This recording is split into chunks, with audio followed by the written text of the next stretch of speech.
It's that special time of the year where even heroes have cause to fear.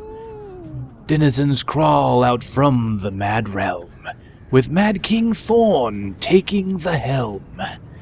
If you wish to challenge this foe, then steel your nerves before you go. Ladies and gentlemen, I am KageKaze, and this is Guild Wars 2 for the Halloween event. It's in full swing, this being the 29th of October. And as you can see, the lion in the center of Lion's Arch has been destroyed by the Mad King. You can enter this realm now to fight him with a group. And I'll be looking at that later, hopefully. But for now, I managed to get into the Mad King's clock tower, and I have footage for you to show you how to complete it. Maybe you won't get it this year, but at least it'll be ready for next year. So first, how do you get to this Mad King's clock tower? Well, you have to find an event that spawns a door. I find the easiest one is in the human realm of Queensdale. So we're going to go there now. So I know where a couple of those doors spawn.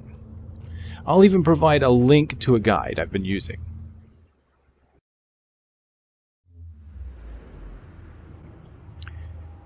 Now that we're here in Divinity's Reach, I want to go to Queensdale. So I'm going to go down here to the Duena Waypoint to the south.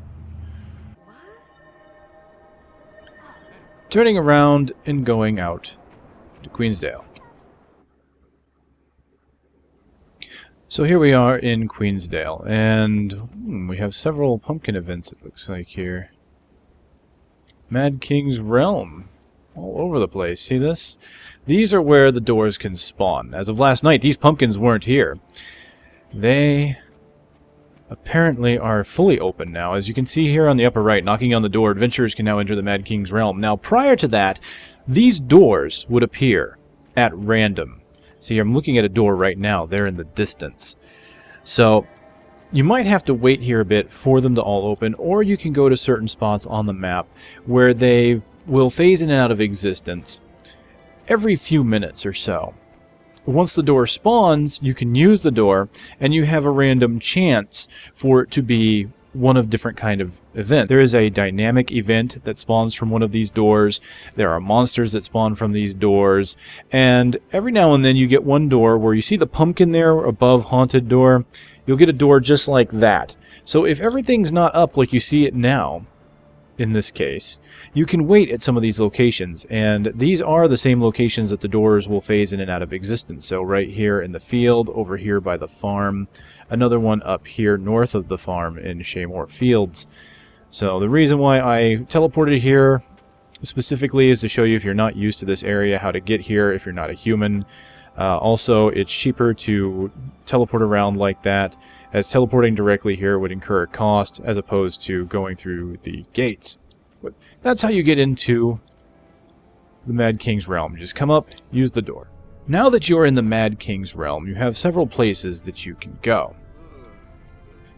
You can, of course, turn around. There's your Haunted Door. That will take you back outside. But if you come over here, you'll notice the Lunatic Boatmaster, and you have a portal.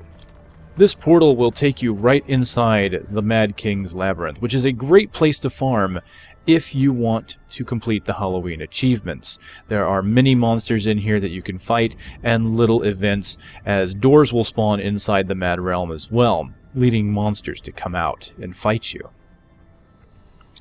But right now, we want to focus on the clock tower. We want to talk to the Boatmaster. He will let you in. There are several events. There's a Lunatic Inquisition, a Reaper's Rumble. These are PvP style events. And then there is the clock tower. Now, once you're inside the clock tower, you must simply wait to spawn into the tower. It is a timed event. And you can see there's the tower right there. You will be climbing that as part of this jumping puzzle. You will be chased by a green miasma that if you take too long, it will pull you in and kill you. Well, it won't kill you. It'll simply take you back here. Killing you sounds better, though. As you can see here in the upper right, you've got your prepare your mind for a mad time. Once this goes all the way to the right, you'll spawn in. Now, this is dictated by two factors. One, time. This basically shows you how long it'll take to complete the event if you complete it successfully. However, you'll see that it jumps every now and then. That means a player has just fallen off. And it will let you in early if all players fail the event. So from here, I'm going to go ahead and go to some footage of me actually completing this event, and I'll slow it down a little so you can see exactly what you need to do. Alright, so what I've done is slow this video down by about 50%. The reason for that is, as you can see, it gets to moving pretty quickly. I'm going to go ahead and show you the full run at full speed so you can get a feel for it. For now, you can see the very beginning is fairly straightforward. You just run through and just avoid the holes. Once you get to this gear, you need to wait for the next platform to arrive. Now, there's going to be two shakes, a small one and then the large one. And as you can see there, after the large one, the new platforms will appear, in which case you then have to jump. You have to be very careful. Everything is very narrow here. Now, you have to move quickly, but you can take some of the alternate routes that you see. Now right here, I'm passing a chest on the left. You do not want to try and take these chests. These chests are traps. If you try to open it, unlike a regular chest, you will sit there and take time to open it. It won't open instantly. Here at this part, you need to turn right immediately and hit that small block. As you can see, it's very hard to see coming if you don't know it's there already. A lot of these jumps are going to require you to do late jumps. So as you see where you need to go, you typically want to jump just a tiny bit late in order to make it. And don't be afraid to use the jump key more than once if you start to slip. As you can see, some of these places are going to get quite narrow, and this is at half speed. You can see it's moving very quick, and it's not easy to actually give you on-the-fly instructions as I'm doing it.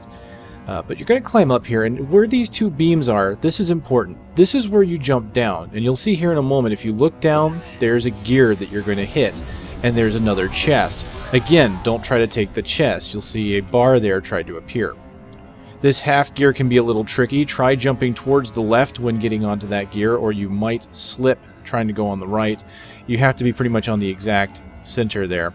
And then you've got, of course, more small platforms, some narrow beams. You're just climbing up, going in a circle. At this point, honestly, you can slow down a little bit. I moved quickly at this point, but a lot of this final area, once you actually get to these beams here, after you've jumped down and fallen to the chest, you can actually slow down just a tiny bit.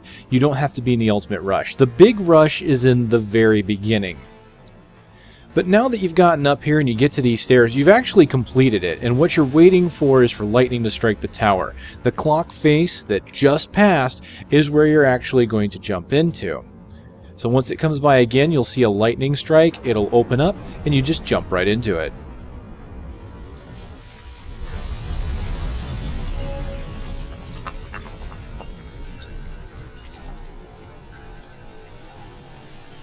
There you have it. Congratulations, you've completed the clock tower. You can open your giant chest. In order to claim your rewards, you get some Teutonics basically that will turn you into different costumed creatures for the Halloween event, and you get the Mad King's slippers, which are exotic boots of level 80 with a very nice rune. Alright, now that you've seen the event in slow motion and gotten a feel for where everything is, I'm going to show it to you now in regular speed so you can get a feel for it and know what the timing is for each of these sections.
And there you have it, ladies and gentlemen. Now, each time you perform this tower run, you can still open the chest. You can do this run more than once a day. You can do it as many times as you want, actually.